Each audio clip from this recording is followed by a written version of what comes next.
Hi, everybody. What a surprise. We got Brian. That's not the surprise. Brian's like steady Eddie. It's awesome. And it's great to have Brian on board. But look who's returned, the prodigal son, Stephen Rose. How you doing, buddy? I'm doing marvelous. I'm 25 pounds down, and I'm ready to get this show on the road. Oh, you've lost 25. How did you do it? Well, that's why I've been away from this show for months on end, because not only have I been going to the Rockets games and doing recording and, live game sort of, right in your window there for my subscribers, but also I've been dieting, and I just recently got off my blood pressure meds. So, I got my blood pressure back down to normal. So good for you. Yeah, just been dieting, stay off the sugar, lowered my carbs, haven't eaten bread or hamburger or pizza in about 3 or 4 months now. So I'm taking it day by day. Yeah, well, that's awesome, man. So 25 pounds, and how much more do you want to drop?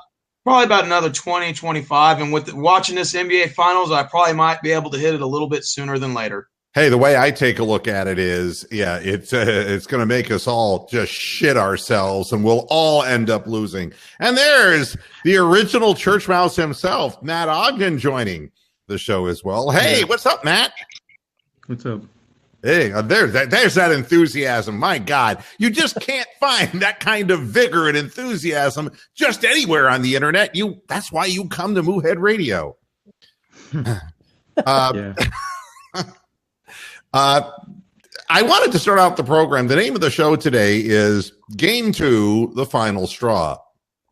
I wanted to share a couple of things that I like to kind of mark dates on calendars and tell my viewers, mark the date on your calendar. I did this when LeBron James lost in Miami in his final attempt in the playoffs there. And the photo of him sitting on the bench with this distraught look on his face. And it took me all of 24 hours to tell Cleveland he was coming back. And, of course, I became the laughing stock, because usually I'm the livestock, but this time I was the laughing stock. But I like to be able to predict things, not on the basis of scores of games or things like that, because the outcomes of athletics are a lot more hard to figure out because there's so much that goes into them, as opposed to the motives of people. And this was an intersection game 1, and game 2 is what I call the final straw. Let me explain. The first thing that I did after game 1 was over was explain to y'all that it's easy to scapegoat J.R. Smith, because J.R. Smith is a magnet for grief. His whole career, he's kind of mentally a little bit off, a little wobbly. And, whether it's him untying people's shoes in the lane during free throws, or odd gestures after making shots, or total mental lapses and absences, he is an easy target. And yes, he fucked up. Everybody knows he fucked up. And JR knew he fucked up too. But it was the sideline video that was released of game 1 right in between the end of regulation and the beginning of overtime. That is moment number 1, the final straw. In it, you finally get verbal confirmation that what I said was correct, that nobody on the Cleveland Cavaliers floor team knew that they had a timeout left. If you haven't seen the sideline video, please look it up online. What you have is LeBron sitting off to the side of the bench, JR looking terrible, George Hill looking terrible with a towel over his head. And suddenly, when one of the assistant coaches comes in, LeBron says, and you can read his mouth, "Did we have a timeout left?" And when the answer was yes, he literally reacts in a way in which some people have said, "Oh, he was almost in tears." That's not the way I see it at all, because I'm a reader of LeBron James. What it was I'm sitting next to J.R. Smith, who fucked up. Okay? This is what's going through LeBron's mind in between regulation and an overtime period. I'm sitting next to the guy who fucked up, who dribbled the ball out. All right? Now, go ahead. No, I'll let you finish. Yeah, now you're finding out from an assistant coach that your team had a timeout that even you didn't know your team had. And as the highest IQ guy on your team, the reaction of LeBron was, oh my God, it's not J.R. Smith. Our fucking coaching staff never notified us that we had a timeout. And it was like the walls of Jericho coming down, the realization all at once that there is nobody running the ship except for LeBron James on the floor, that this thing is on autopilot. And LeBron James' reaction is the ultimate reaction and the certainty that he's leaving Cleveland. I will guarantee with 100% veracity, 100%, that at the end of the year, he is going to go into free agency and join another team. And the reason that will be cited will obviously is because the odds were just stacked against Cleveland from the get-go, because the team just is not good. It is not organized. Is it too late to get the autopilot from airplane to coach the team? No, but there is a chance. There's a chance that J.R. Smith might blow him. Okay, that's that little valve. I wanted to kind of address what you had just said. Yeah. In Game 6, we're winding back to the Boston Celtics series. Yes. When that game was on ESPN, and I remember it zoomed in on LeBron's shoe, and it had a bunch of autographs on it. And they said, well, what is that? And one of the announcers said, oh, that's autographs from his, I think, mother and some relatives on his family, which was implying he was going to throw the shoes into the crowd after the game. Now, if anybody with common sense would know, why would you have a special moment like that unless you knew it was some sort of farewell goodbye? Isn't that sort of a farewell goodbye? Now, fast forward to what happened at the game. I go to enough Rockets games to know, you look at that Titron, the big Titron on the top over there. That's right. And it says timeouts, the players that are in, the fouls, how many fouls you have to give, if it's under 2 minutes, whatever the case is. That shows the lack of communication between the coaching staff's inability to relay messages on the court that's only 10 feet from them. Do you think Steve Kerr would have failed to tell his players that they had one timeout left when there was the possibility of a missed free throw? He was chirping at him after the first free throw. He stood up and he was yelling at his guys, telling them what the game plan was. The comment in yesterday's game, too, was even funnier when the announcers say, and Ty Lue got a technical foul, and boy, he never says anything. And it's like, isn't that the goddamn truth? He obviously doesn't tell them they have timeouts either. So in that instant, LeBron James is sunk. And let me explain why he's sunk. Because he likes Ty Lue. And what I'm going to tell you next is going to blow the doors off of Cleveland sports, because there's something else on top of all of this. The illness that Tyronn Lue has been suffering from during the course of the season was identified as anxiety. Is what? Is a pregnancy. Yeah, he's pregnant. Yeah. No, there's another reason why he might be bloated, but it's not pregnancy. Anxiety. Anybody who has watched the Cavaliers this year will know that this is not the same Ty Lue that we've seen in years past. He's just not engaged.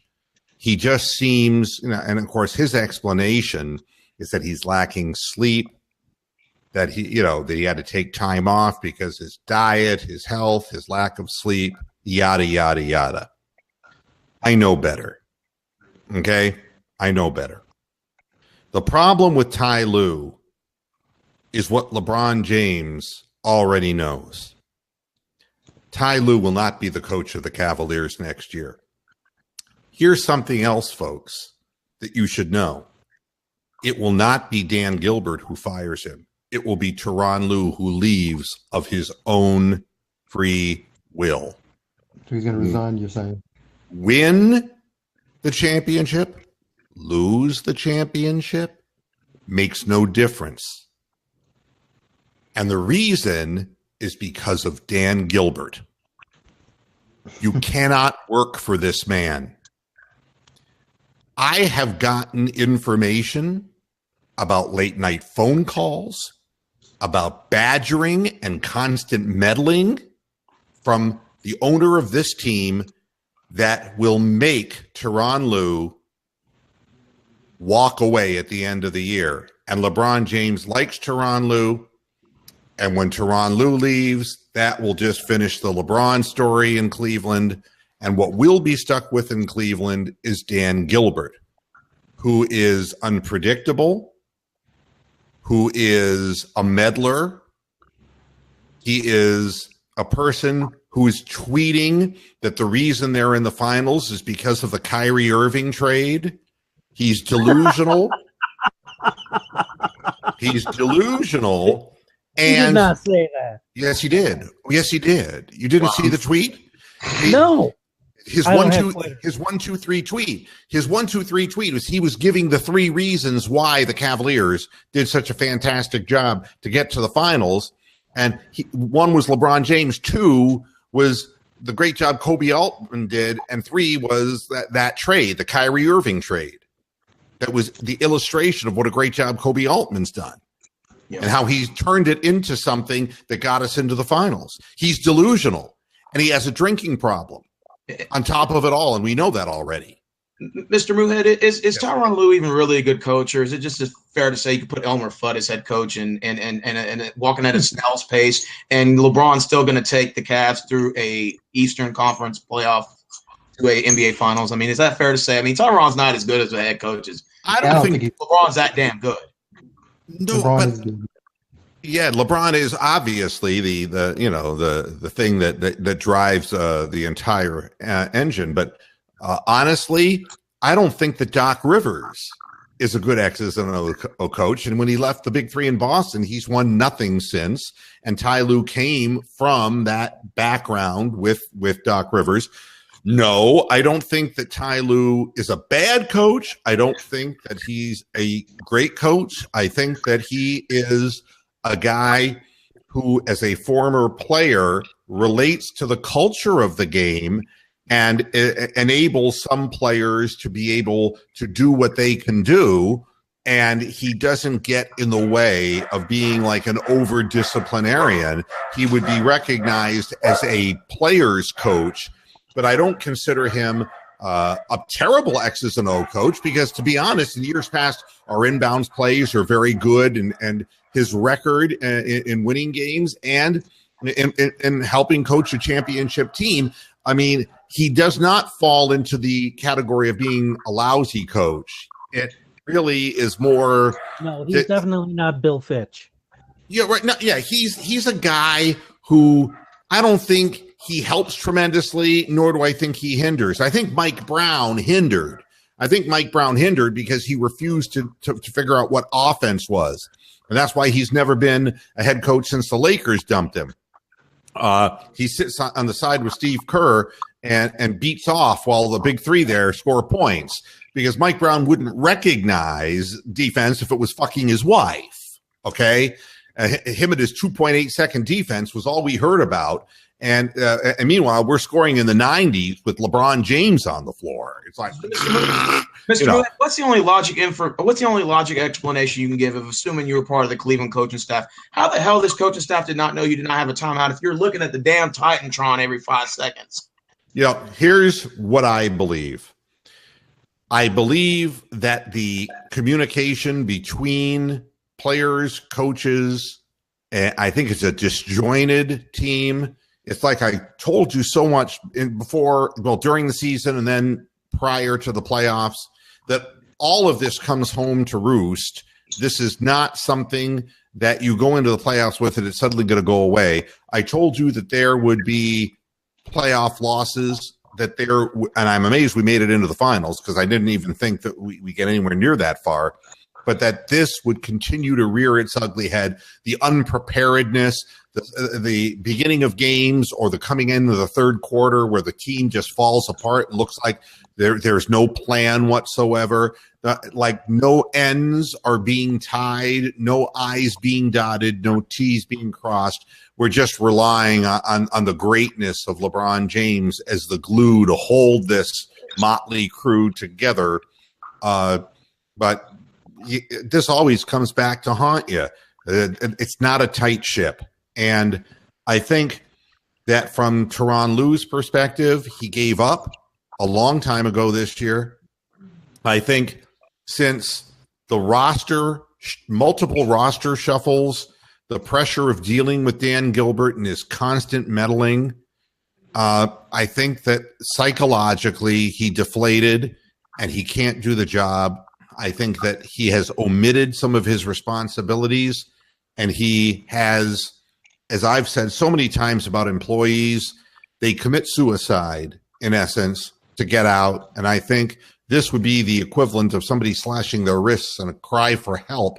I'd say that, not expressing information to your team in a critical moment like that is the absolute illustration of somebody who's checked out. I just want to add to Dan Gilbert is there was a rumor going around for a while. Even Mark Cuban sort of voiced his opinion. Mark Cuban has been very boisterous over the years, and he comes off as a very sarcastic kind of coach or owner who just kind of says what's on his mind or whatever.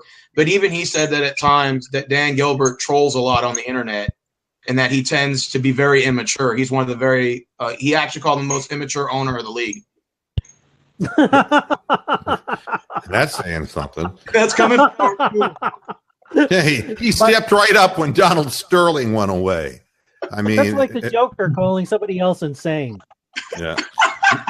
And maybe there's truth to it though, with the meddling, Yeah, Mark Jones is in the chat room saying LeBron's done here. Most likely Love will be traded. The team will be broken up. A long rebuild is ahead. That is correct. I'll tell you something else, because while we're spilling beans, we might as well spill all the beans. The season is really over in terms of, there is no momentum. There's nothing. There's no source or well to draw spirit from. It's been drained from LeBron James. He realizes now the team has no chance. The referees took it away in game one, and then by the end of game one, his own coaching staff had let him down. Mark Jones, let's face it, there are no adjustments that Lue can implement to change our fate. Sad to admit it, the Warriors are a better team, and they're the best team in the league. I don't think anybody doubts that. Question is why they need so much fucking help against a team like Cleveland that is vastly inferior. The Warriors had the lowest rating. The Warriors and the Cavs this year in the finals would have had the lowest ratings entering the finals of all 4 years. Now with that charge, that questionable call, now they're having the highest ratings amongst the four, even though this was supposed to have the lowest. Wow. Go figure. Well, Paul Baker saying Kevin Love will have his own team again. Oh God.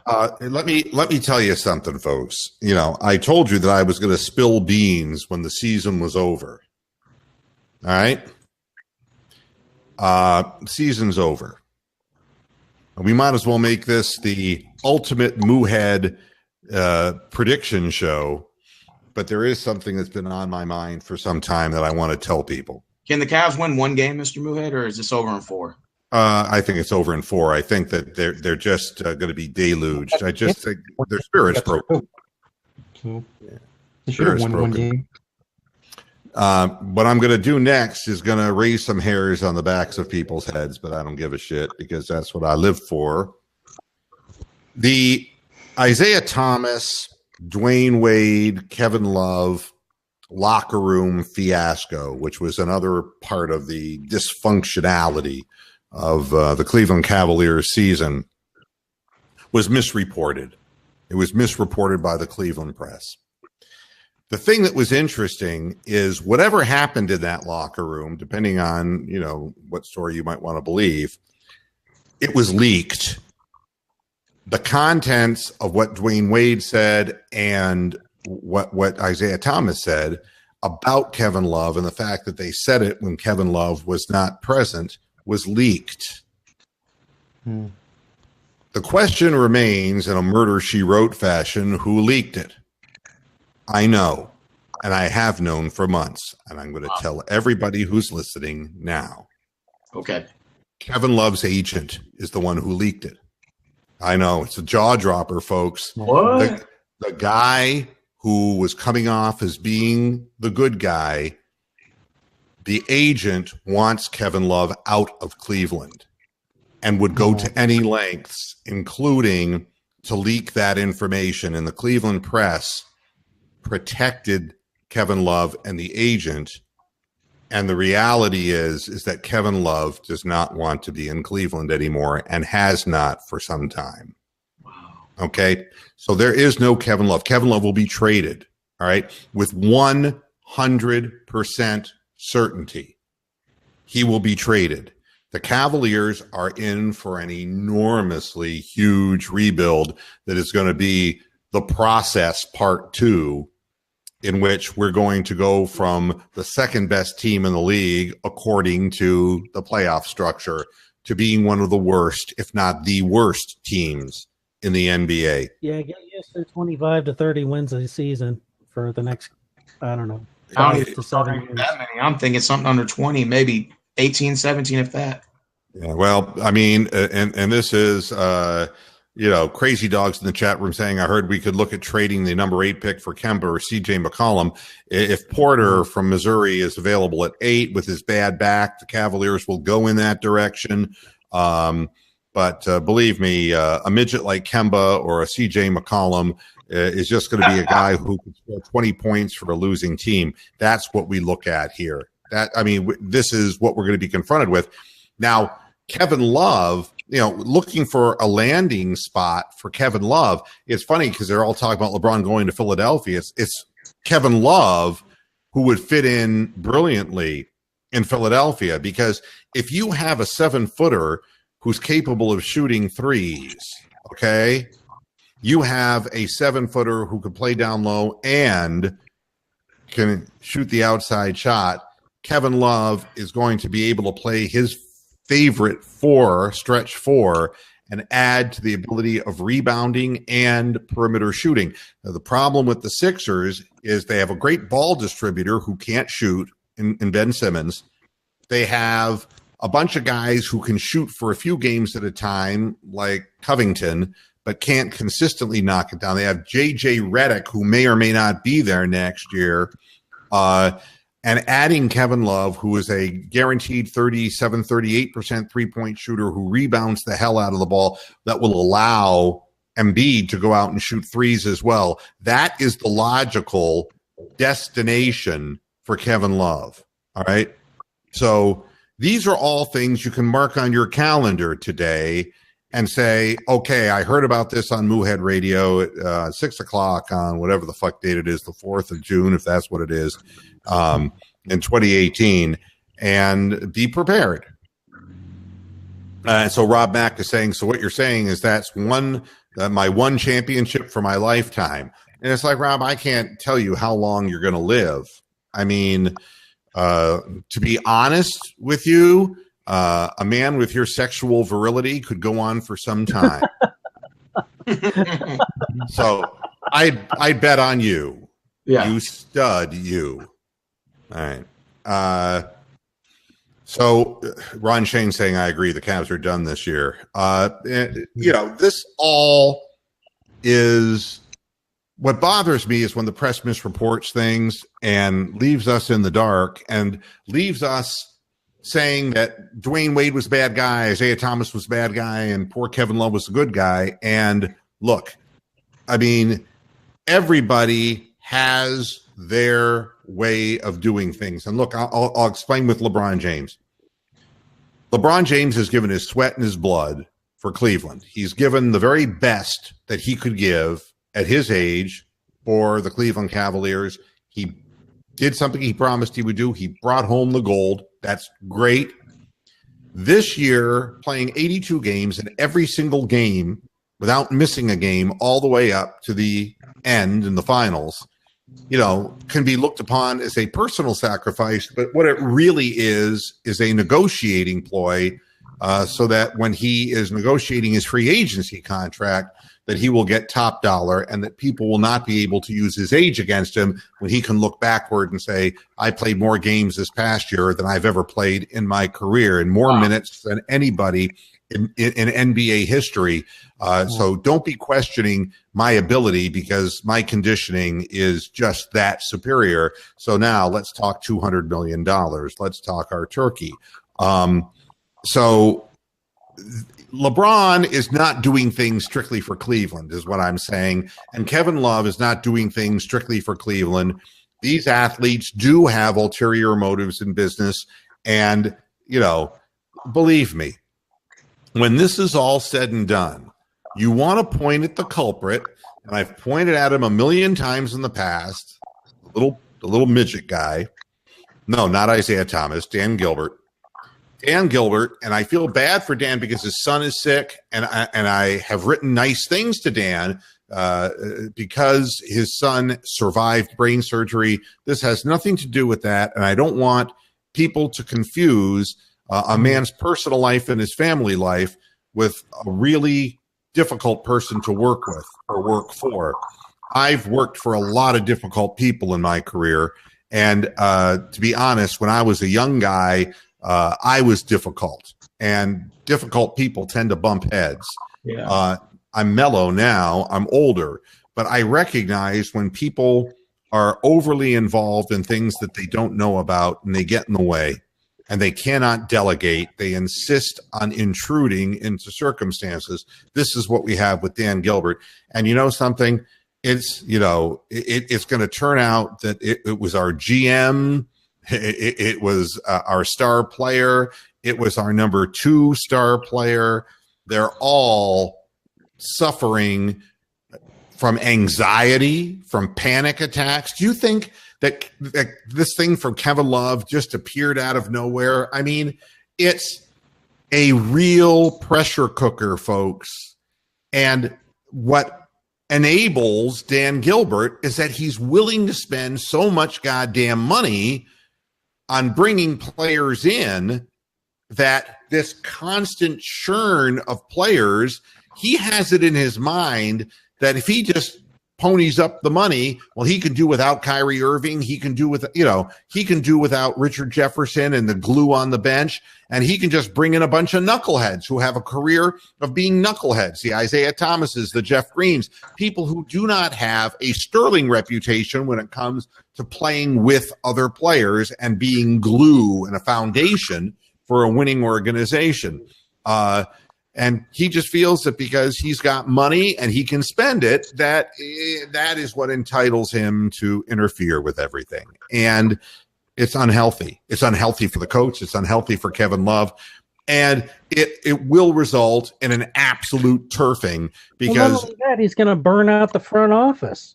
It's already burned out. The truth is, do you think Kobe Altman is going to have an answer for losing LeBron James and Kevin Love, and they're going to try to get whatever value for Kevin Love they can get? They can get anything.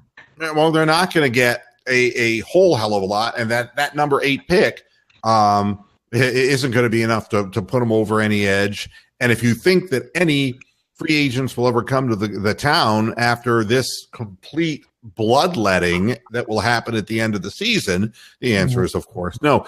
And I want to remind everybody, because everyone says, well, the process. And it was like we heard about the Thunder. We heard about Sam Presti. And boy, he drafted all the right people. And that's the blueprint. Then we have the Sam Hinkie. Oh, my God, what a dumb fuck. And then we have the Colangelo. Oh, look, we have an experienced guy who's a fucking thief. And then we wind up with part of this process and saying, look at all the draft picks they got by tanking. And then you kind of look at, well, God, Markelle Fultz couldn't even play minutes at the end of the year because they fucked him up. Nerlens Noel just turned out to be a big bow wow with a wagging tail. Sorry about that, guys. So, yeah, that's a convincing dog bark. And Mr. Bouled, do you think maybe Dan Gilbert has some sort of the ego power trip towards LeBron? Like, as implying, like, you're not bigger than me, I'm still the owner. So he kind of does the meddling and the trolling and, give deep down. Can I answer that one? Yeah. Back when they were doing the trophy ceremony and the banner unveiling for the Chicago Bulls, I think after the 6th one, Krause got out on stage or on the floor and said, "Organizations win championships, not players." With Michael Jordan standing right fucking behind him. Yeah. Yes. Those two morons in Chicago basically ran Michael Jordan out of town after a 6th championship. Yeah. You could still kind of play. Yeah. I mean, ego is a big thing. And I think LeBron and Gilbert kind of made a temporary peace, but there is no bond. Let's put it that way. There's still friction, a lot of friction. Yeah, well, yeah, and what I believe is that LeBron had something he had to do, and he's done it, and he's not going to do it anymore for that little guy. That's the end of that. I'm going to have to respond to some of these comments in the chat room. Paul Baker, where's Wiggins when you need him? Exactly where we want him, and that's in Minnesota. Wiggins can't shoot the ball. He's never learned to shoot the ball, and I don't really give a flying fuck about Wiggins because he's not the real deal. Like in Minnesota. Will TP be a Lakers gay guy now? Oh, guy. I'm sorry. Will Tristan Thompson be a Lakers guy next season? Depends. If he plays like he did the first half of the year, he'll be a Lakers girl. Thank you, Apollo. Abdul reference. All right. Mark Jones. In the chat room. Hugh Jackson's in the chat room.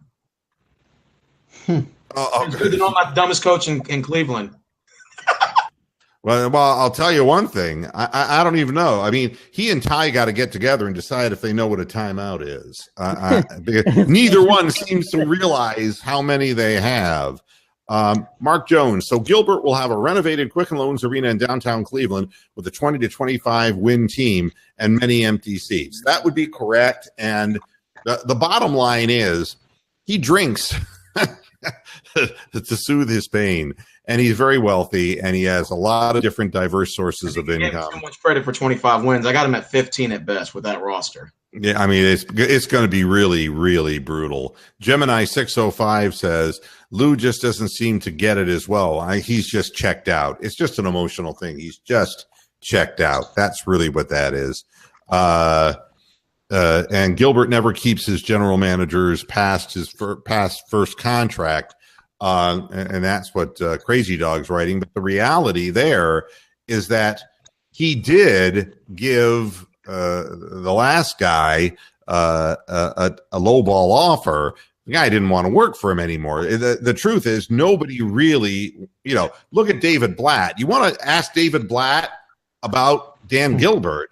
And it isn't just sour grapes. I mean, he's just a real prick to work for. I've already told the story. I talked to people who worked at Quicken Loans. He eavesdropped on their phone conversations. All phone conversations from every employee was being recorded.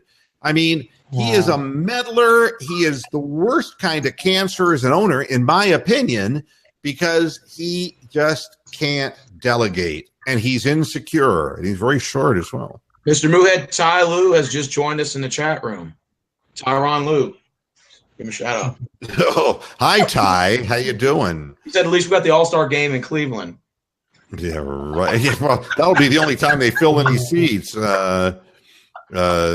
So next, Hugh Jackson's burner account. It's good to know I'm not the dumbest coach in Cleveland. You know, it was funny when Mary Kay Cabbage had reported the swim in the lake, right?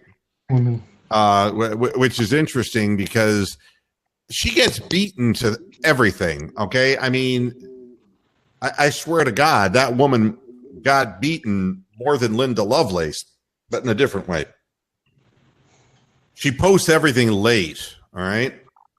And so she says, and here, by the way, is Hugh Jackson's, dip in the lake. And so I asked the question that I thought was the most pressing question. Did he come back up to the surface?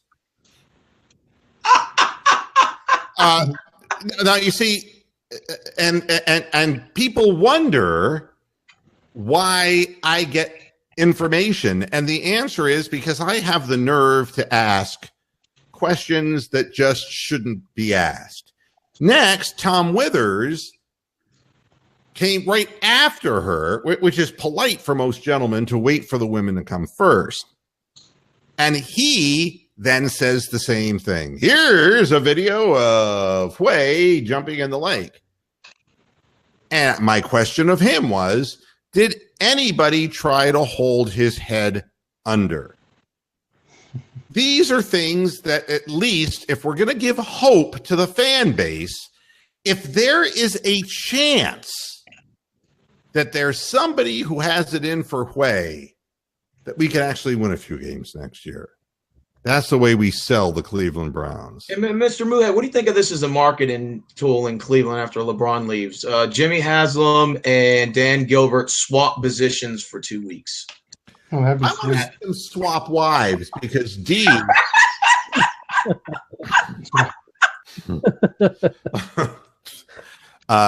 Boy, this is going really off the tracks very quickly. But again, I don't prepare the show. I just have a few little screens in front of me, different sites, but I'm not using any of it. This is all just like my demented mind. And David Griffin was so close to getting a point guard too. David Griffin was so, there's a lot of issues with David Griffin. He's also short. David Griffin is by no means a hero in the story, by the way. David Griffin is a real self-seeking self-admirer who takes all kinds of credit for things that he didn't do. And the all you need to know about David Griffin, besides the fact that nobody hired him for this reason, is that he was the lead man who got us Anthony Bennett in the draft. It was his singular recommendation. If that doesn't immediately eliminate him from your mind, then there's something wrong with you. Something terribly wrong with you. Yeah, that's David Griffin.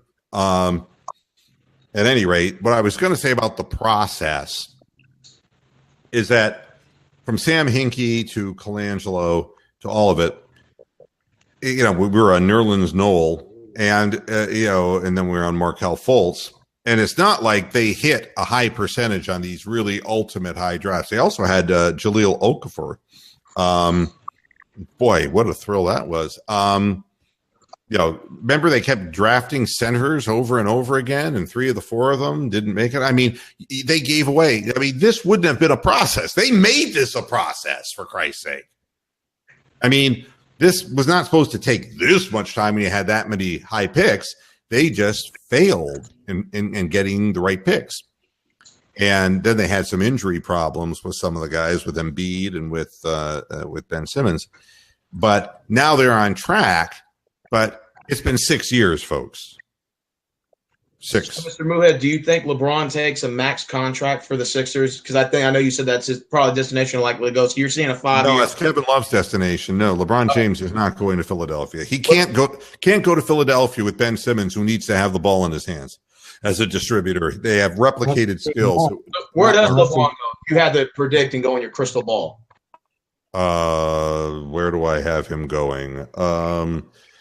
A lot of it would have to do if Houston were to trade James Harden, which I think would be an incredibly smart thing to do, because I think he is one of the biggest bozos in the history of the NBA. I put up great numbers during the regular season, and wouldn't that be hilarious if they traded him to the Cavs for Kevin Love? Well, I mean, I don't have already signed with Houston. I don't really have a lot of respect for either James Harden or Russell Westbrook, because I don't think that they're winners. I don't think they are good teammates. I just think that they are self-driven and they're into themselves.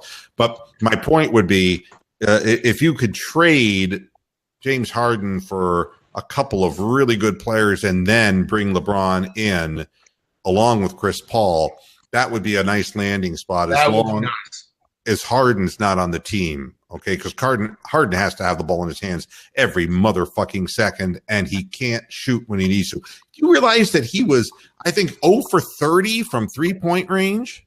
And he doesn't move without the ball. That's right. He just stands there and dribbles the ball between his legs and runs the shot clock out. He's LeBron without the ability. I mean, I don't get it. Well, watch him when Chris Paul is the primary ball handler. He just fucking runs somewhere and he masturbates in the corner. Yes, he does. Yeah. I've seen him. He reaches into his trunks and he masturbates. So it's basically 4-on-5. You know, I'm the only Rockets fan that'll tell you this, and I've said this before on my channel. If you guys follow any of my videos, when I do cover basketball occasionally, at least before the playoffs, I did say that as I feel if you went on individuality stats, I think LeBron should be MVP this year. Well, I don't think there's any question that he is the most valuable player, but again, there's with the MVP, it's sort of like a merry-go-round prize. It's sort of like, well, I'm gonna give it to this guy 1 year, then this guy another year. Because think about it, the 2 years that Steve Nash won, he should not have won MVP. Should have been Kobe Bryant. Should have won both of those times. And I noticed the NBA with the MVP, it's sort of like a beauty pageant. It's sort of like, okay, we're gonna give it to the most beautiful girl in the room this year, even though this girl is probably more notarized. But next year we're gonna give it to this girl because she should have won it last year. That's what I think they're treating to James Harden. He should have won it one of the years that they gave it to Stephen Curry. So like, okay, we got to give it to him this year. That's what I think it's about. Well, it's interesting. I'm getting Mark Jones, who suffered so much with horrible ownership in Cleveland pro sports over the decades. Can you name them? I mean, it's unbelievable. We got Art Modell, the traitor. We had Ted Stepien, the racist. We had Lerner, the autistic. We have Jimmy Haslam, the thief. It really is unbelievable, the ownership. Then Vernon Stouffer for the Indians for the longest time in the 60s and 70s, and that was an empty municipal stadium. He's the asshole that wouldn't sell to Steinbrenner. Before Steinbrenner bought the Yankees, he was going to buy the Indians. Yeah, that's right. Yeah, Vernon Stouffer was a schmuck. Again. So just think, we could have actually had Steinbrenner blowing all that money in Cleveland, all those fucking. Yeah, I remember. And had Dan Mattingly as the first baseman. When Ted Stepien got bought out by Gordon Gund, Ted Stepien's response, he was so overjoyed that he got a payday, but he couldn't believe that Gund would have bought it. He said, God, are you blind or something? Well, yes, this is what you tune in for. This is what you tune in for. It's a horrible thing. Was it just me, or did I feel like as soon as they changed that call in game one to a charge, I knew the game was over psychologically? Sure, I knew it was wiped over out psychologically. Yeah. Do you know that they used to in the old, the old days of the Gund Arena? Gordon wasn't sure how well the team was doing, so they piped in crowd noise. So he thought there was a full house. Oh, yeah, this is why you tune in. But he was actually a good owner. Gordon Gund was a good owner. He got us, and the NBA was his partner because they had to do something after Stepien. Stepien was like the worst. Well, Richfield was I don't know how that place actually had a ceiling. Now, I'm getting a question here. Will James Hard-On be on Hard Cocks this year? Can't we spell check this stuff, please? No, actually. What about the Browns being featured on Hard Knocks? That's what we need. More disarray, dilly-dilly. Well, you know something? I think the reason the Browns are on Hard Knocks is that they want to show that they have some professional people in capacities. I think you're going to see a lot of John Dorsey on that show. But the other thing is that could be a real good thing about Hard Knocks is when Hugh Jackson or Hui demonstrates how absolutely incompetent he is, it may hasten his demise. I mean, people like Hui, they can be really in disarray in the background, but if you're in front of the camera and he's just all over the place, it could really make him look foolish. It could. I'm hoping. Crazy Dog says Dwight Clark died. Wow. Really? Crazy Dog said Dwight Clark died. Well, I'm going to the website right now, NFL. Really?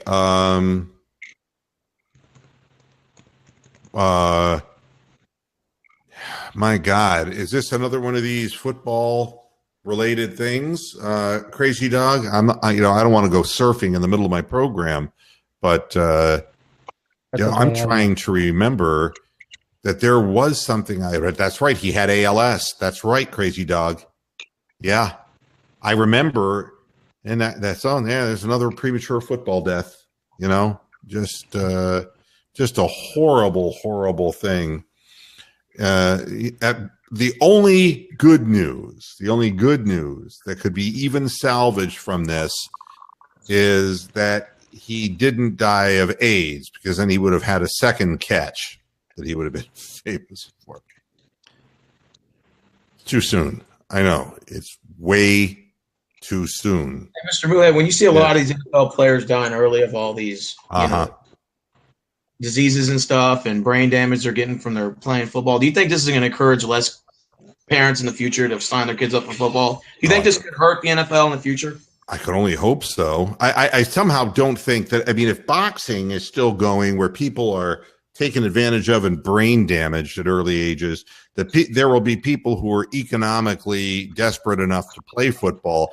But I certainly hope that in the future, more parents take an active role in steering their kids away from that. A quarterback like Josh Rosen, who comes from a good family, really doesn't need this in his life. And if he's a bright guy who could go on to do professional things, I would hope that parents would steer their children away from doing this, because it's a heartbreaking thing. It really is. And it's is there any way to make football safe? I mean, I know they're adding all these rule changes and stuff. They're trying to eliminate kickoff. Is there only so much you can do, or is there an actual way to make it safe all around? Well, what amazes me more than anything is, we can get an electric car to go 0 to 60 in 2.8 seconds, and we can improve battery technology to get cars driving without gasoline.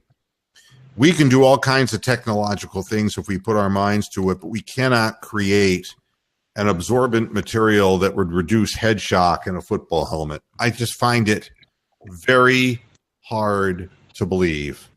If it were a real, it's one thing to say, hey, we haven't cured cancer, but even I read an article that now they're saying 70% of women who have the most common forms of breast cancer, that now it's indicated that none of them, or 70% of them, I should say, don't need chemotherapy, that they've been able to break the genome down enough and to be able to isolate the types of cancers, to be able to recognize that certain cancers don't respond to chemotherapy, and spare women the agonizing sickness that they incur from chemotherapy, and it doesn't cure the cancer. Now we're seeing that chemotherapy in 70% of the most common strains is counterindicated. We do make some progress, but I see no progress whatsoever in professional football. Going back to the helmets, I do remember in the middle of the Bills run, Mark Kelso had a couple of really bad concussions, and they gave him a double helmet to wear while he was on the field. Did it work? It was he was a free safety for the Bills on their Super Bowl teams. Or was it just double padded? Well, it had the regular helmet, and then it had a special oversized extra helmet on top of it. You know what the problem is? The problem is people's lack of understanding of concussive forces in the boxing game. And again, I'm a boxing historian, so the notion of amateurs fighting in headgear is one, and people sparring in headgear is one of the most misbegotten notions, because the way the headgear fits on the head is another layer, just like this headset. If you hit this headset on the side of me it wouldn't protect my ear, folks.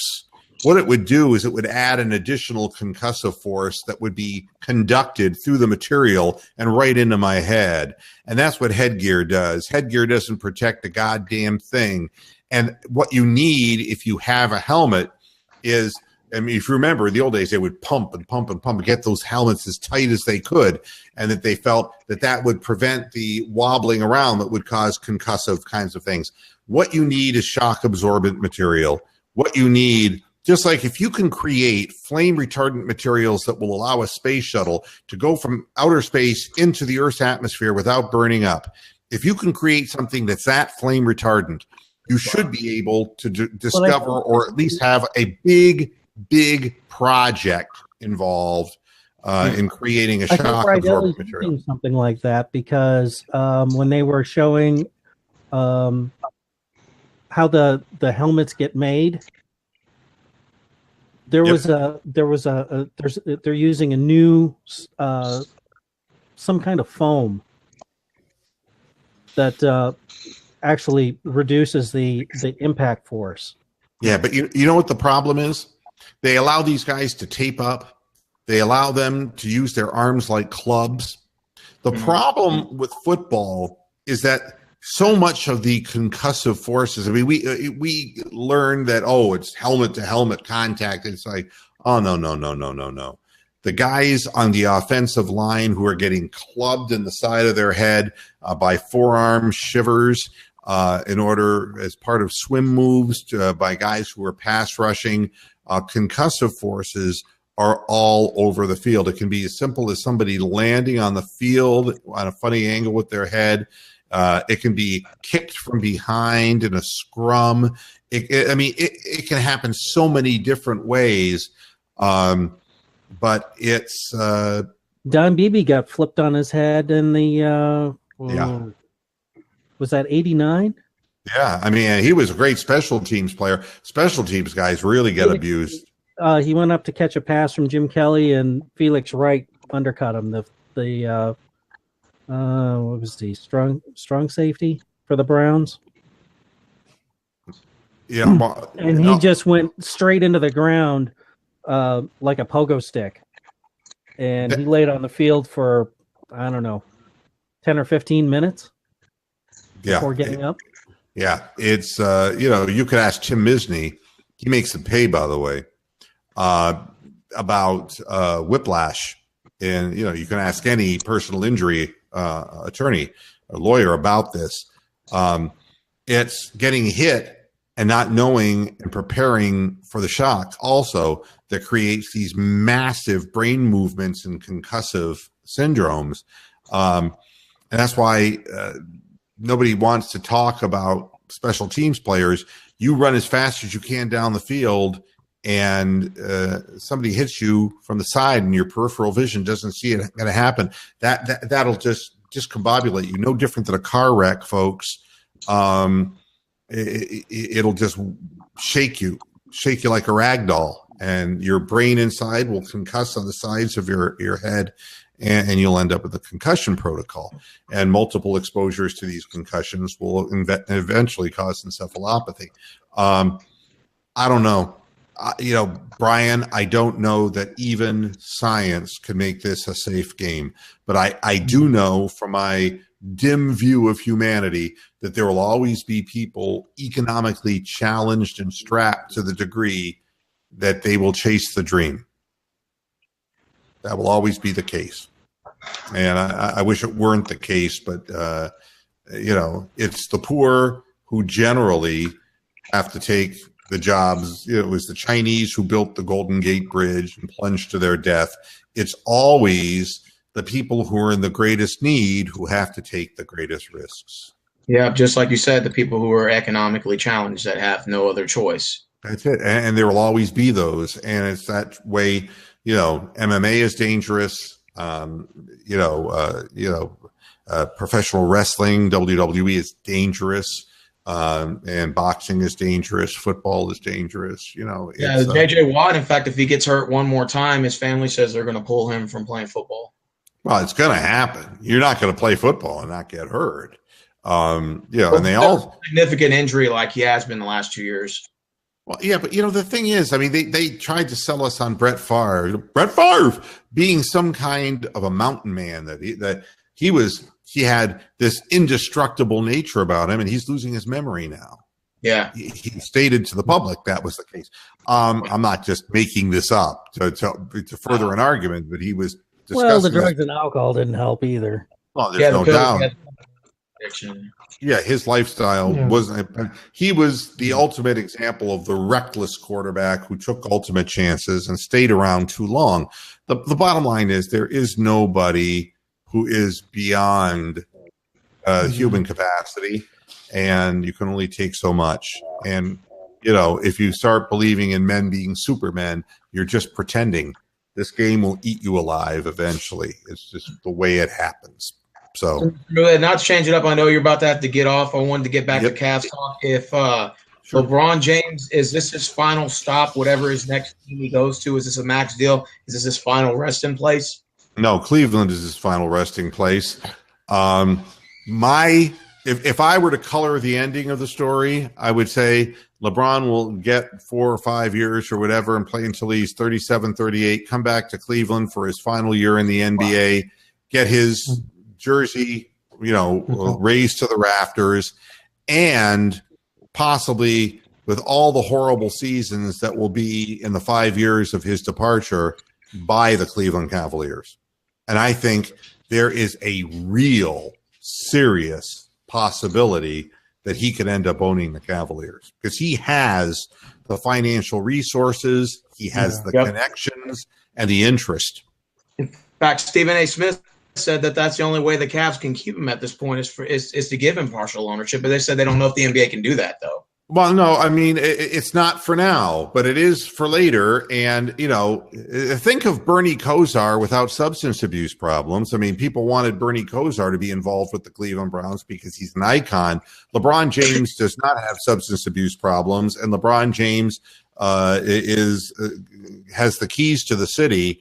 And after what the Cavaliers are going to go through for the next 5 years, people will be willing to turn over the keys. Gilbert will be wanting to sell the team because, let's be honest about this, LeBron came home. I wish Gilbert would go home to Detroit because that's where he's from. That's where Quicken Loans is based. That's the community he considers home. And go back and do that and let, LeBron put together a group of people, and let's see what kind of a businessman he is when he's done with his playing days. And I think that's the thing that Cleveland fans should hope for most, because I think LeBron is a pretty astute guy. He understands the game, but I think when he's done playing, he understands he's done playing. I don't think Michael Jordan ever figured out that he stopped playing. I think Michael Jordan in his own mind is still reliving all that. I think LeBron's going to walk past that. I really believe that and go into the next chapter of his life. And I'd love to see it in ownership with the Cavaliers. I really would. I think Jordan's living through it with his shoe deals. He still feels as if he's still playing in the league mentally. No, he obviously feels, undervalued, and it's unbelievable to say that.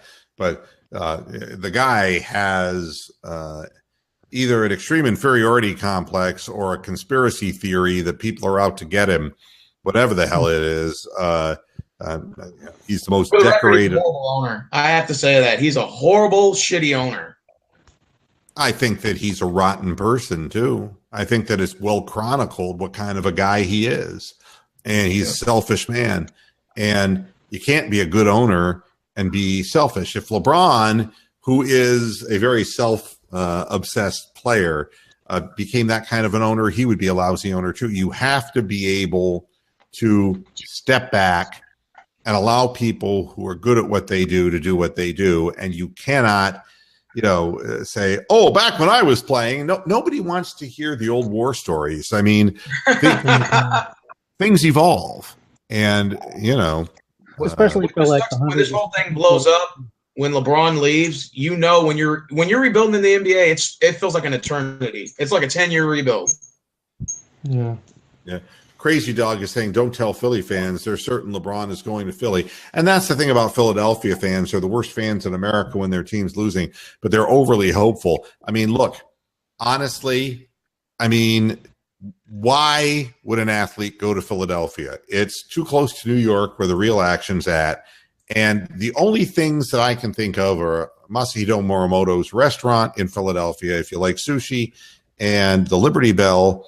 And, Wouldn't that be something if he ended up on the Knicks?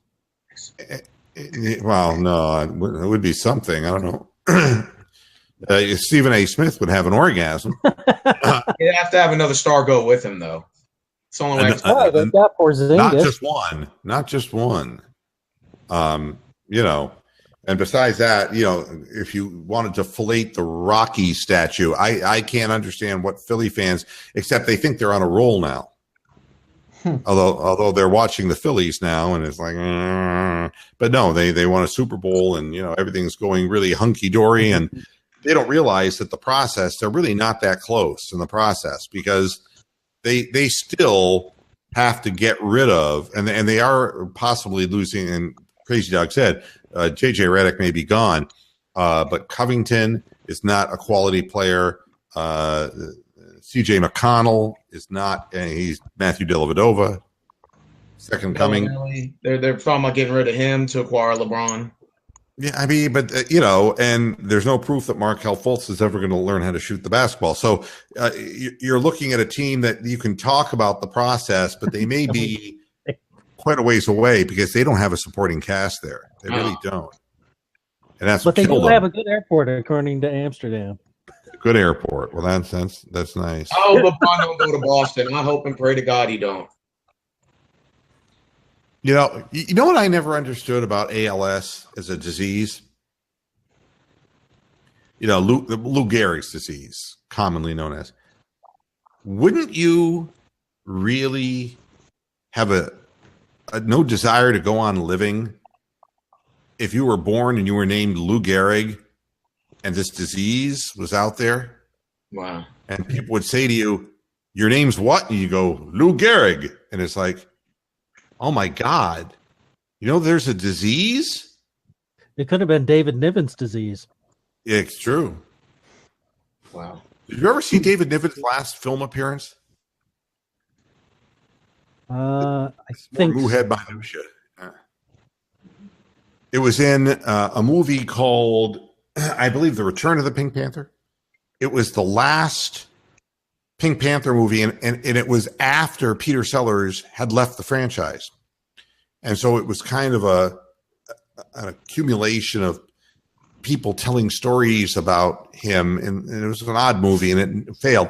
But, of course, David Niven, who was the original Pink Panther, right, was talking in the movie, and they had to literally dub his voice in because he wasn't strong enough to speak. So, yeah, David Niven disease. Yeah. Hey, Mr. Moohead, when LeBron moves to his next team and he comes back to Cleveland when he's done with his career, as your prediction, how many more rings do you think he can bring in? How many rings he's going to win? Oh, between now and when he retires? Yes. 2. Do you think he'll have 5? He'll match Kobe? If that's what it adds up to. Yeah, I'd say 2 more. It's such a hit or miss thing, unless you have an absolute certainty, like, you have a big 3 like the Warriors have. I mean, it could all go down very quickly. Yeah, but I think they're going to flame out in the next year or two because they can't keep them all. Golden State will win next year for sure. No, and Amsterdam is saying if you're injured, call now to Elk and Elk, and let's do the time warp again. That guy from Elk and Elk, he looks like the guy from the Rocky Horror Picture Show with the funky hair, Yeah. Every time I see that ad, I want them both to go, let's do the time warp again. Am I the only one who feels that way? Hey, maybe we should get Tim Curry and Drag to coach the team. Yeah. It's a whole rebuild. I don't know if your GM. Do you think your GM would stay? Who, Kobe Altman? Yeah. Until he's the fall guy. I mean, he's, He'll maybe make it. Let's see, it's 2018. He might make it to the off season of 2020, if that. Yeah, I mean, and he'll be blamed, but it's not going to be his fault because there's just the rebuilding is just going to be unbelievable, and all the guys will be gone, and it's going to be real hard to it's going to be hard to watch. I mean, it's your leaders are going to be Jetty Osman and Ante Zizic. I mean, it's going to be. You're watching the Phoenix Suns minus Devin Booker. Yeah, it's going to be really hard. It's going to be horrible to watch. Yeah. Yeah. That's what I hate about NBA rebuilds. It's like a 10-year. It's not like the NFL where you can build in 2 or 3 years if you acquire certain assets. In the NBA, when they mean process, it's a 10-year wait, buddy. Yeah, and like I've told people before, it's not like free agents are going to come rushing to Cleveland, Ohio. No. I mean, we had our heyday here. I'm glad that we lived through it. That's wonderful. That's it for the show. I'm done. It's 7 minutes after 7. I didn't mention the Indians because anyone who would lose 3 out of 4 to the Minnesota Twins, you don't deserve to talk about them.